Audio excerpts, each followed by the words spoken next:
Wait a minute. This wasn't just an alleged assault. According to prosecutors, the fight was recorded, and then a second TikTok video was posted afterward with the caption, "Round 2." If that's true, we're no longer talking about a private dispute. We're talking about evidence being uploaded to the internet by the defendant herself. Have social media posts become the easiest evidence prosecutors will ever collect? This is case number 251740SM. Appearances, counsel? Nick Carnes on behalf of the people. Herself, Ms. Jones, you come over here. We are set for a pretrial conference. It appears we have a resolution in this matter, Mr. Carnes. Yes, Your Honor. It's my understanding the defendant will be pleading no contest as charged. The people are supporting a delay of sentence with a full dismissal if the defendant is successful on the delay. Success on the delay would be whatever programming is recommended by probation and no violations of typical probation conditions. Is that a Killebrew? Yes. Okay. And the reason for the no contest plea is potential civil liability, Your Honor. And so just so we're clear, the success was completion of programming and no violations. Correct, Your Honor. Mr. Hassel? That is accurate, Your Honor. Ms. Jones, have you heard what the attorneys have said the resolution in this case is? Yes. And is that how you wish to resolve it? Yes. Will you please raise your right hand? You solemnly swear or affirm that the testimony you give in this matter will be the truth, the whole truth, and nothing but the truth. Yes. Ms. Jones, it's my understanding that the agreement today is that you will plead no contest to assault and/or assault and battery. That is a 93-day misdemeanor and/or a fine of $500, and consecutive sentencing may be imposed if the offense happened in a place of confinement. Now, along with that, there's what's called a Killebrew agreement.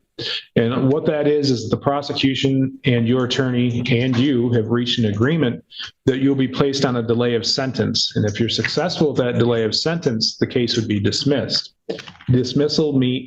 Success means that you complete all the programming that your probation officer requests that you do, and you not have any violations. Do you understand that? Yes.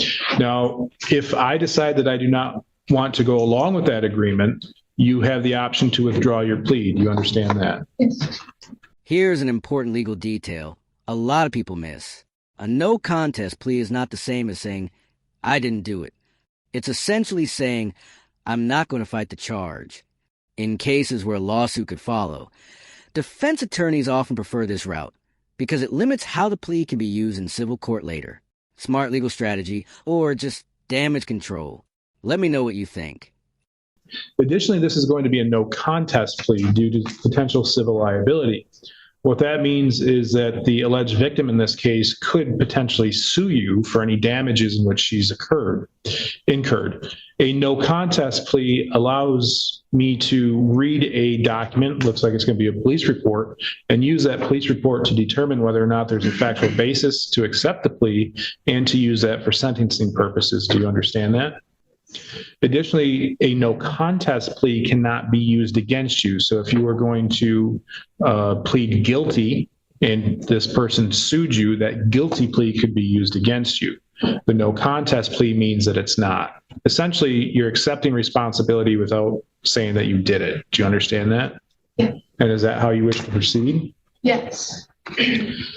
Back on March 31st of this year, were you on probation or parole? No. Were you on bond in any other file? No. Then Ms. Jones, to the offense that on or about March 31st, 2025, here in the city of Cadillac of Wexford County, how do you plead to committing the offense of assault and/or assault and battery? No contest. Counsel, I've been provided with a Cadillac Police Department report, incident number 2500819. It's been marked as People's Exhibit number 1. Mr. Carnes, do you move for its submission? Yes, Your Honor. Mr. Hartel? Yes, Your Honor. No objection then. The People's Exhibit number 1 is received. Give me just a moment to review that. Here we are back on the record. I've had the opportunity to review the People's Exhibit number 1. Do counsel believe that it forms a factual basis in which to accept the plea and that the court rules have been complied with? Yes, Your Honor. Yes, Your Honor. As does the court, I find the plea is knowing, voluntary, and accurate. As such, Ms. Jones, I find you guilty of assault and/or assault and battery. In particular, on March 31st, 2020. And now comes a part that changes the entire tone of this hearing.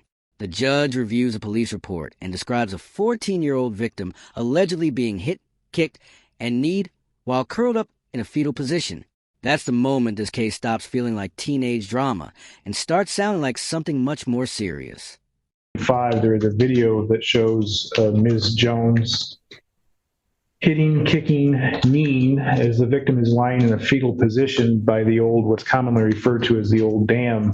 The court can take judicial notice that is located here in the city of Cadillac and is between Haynes Street and River or Wright Street on the what's now known as something along the lines of the Green Trail or the Green Pathway. The victim is a 14-year-old middle schooler. The victim reported that she had no injuries.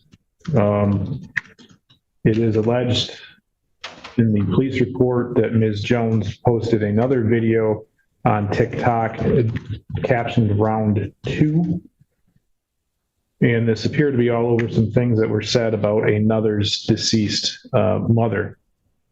As such, I find that the elements are made out for an assault and battery, and that this would have been an unwanted, forceful, violent touching.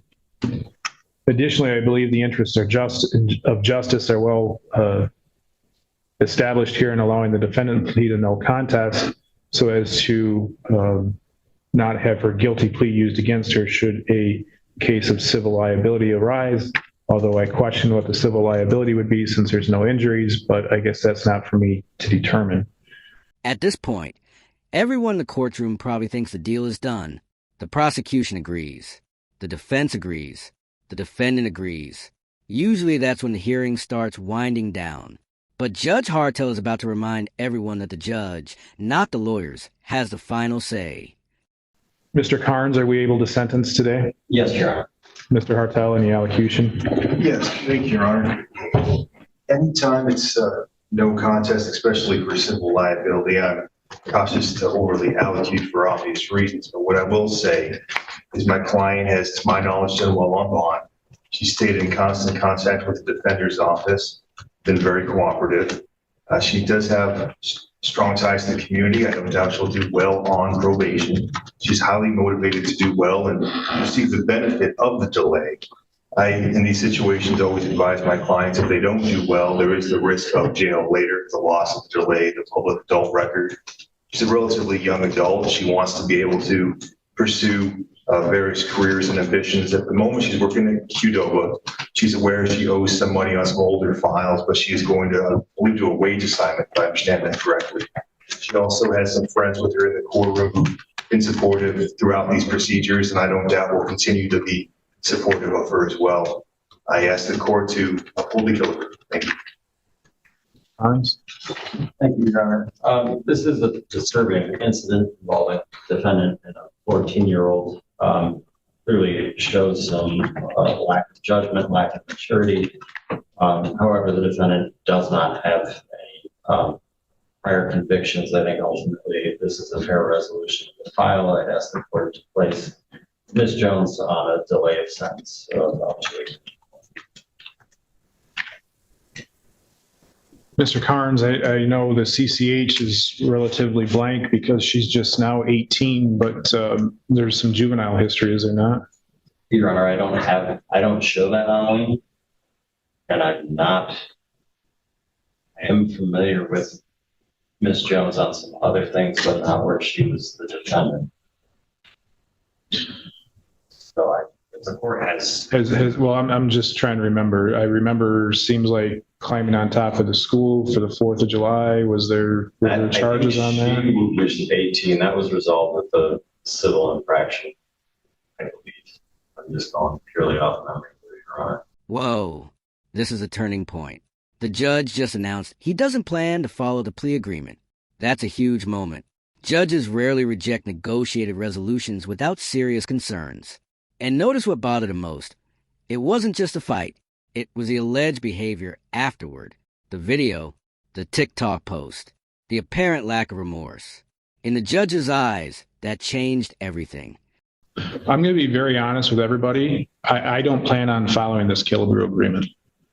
She's an 18-year-old who literally kicked and beat a 14-year-old in a fetal position on the ground because of something that was said about somebody else's deceased mother, and then had the gall to post another video of it on TikTok. That's not somebody who's making a mistake. That's not what this type of thing is designed for.